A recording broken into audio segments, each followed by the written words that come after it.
Hi friends అందరికీ. ఇగో ఇవి చుక్క కూర ఇత్తనాలు అండి. చుక్క కూర ఇత్తనాలు ఇగో ఇట్లా ఉంటాయి. ఎట్లా వేసుకోవడో చూపిస్తా. ఇవి చూడండి, ఇట్లా ముందుగల్లా పొసి మళ్ళీ వేసుకోవాలి.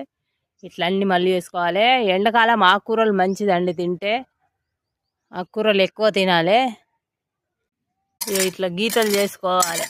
ఈ చుక్క కూర కోసం కొంచెం దూరం గీతలు వేసుకోవాలండి, ఎందుకంటే అది ఇట్లా గుబురులాగా అవుతుంది. అందుకే కొంచెం దూరం గీతలు వేసుకోవాలి. ఇగో ఇంతకు గీత వేసుకోవాలి. ఇగో ఇట్లా వేసుకోవాలి.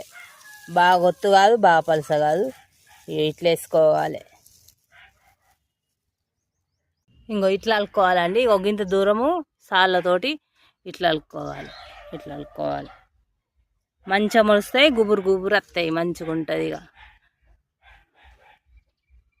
ఇట్లా అలుక్కొని ఇక ఇట్లా మట్టి వేసుకొని మట్టి గుడుపుకోవాలి. ఇక సాళ్ళల్లో మట్టి గుడుపుకొని నీళ్ళు కట్టుకోవాలి. ఇట్లా సాళ్ళు అలుక్కుంటే గడ్డి అయితే కలసడానికి కూడా మంచిగా ఈజీ ఉంటుందండి.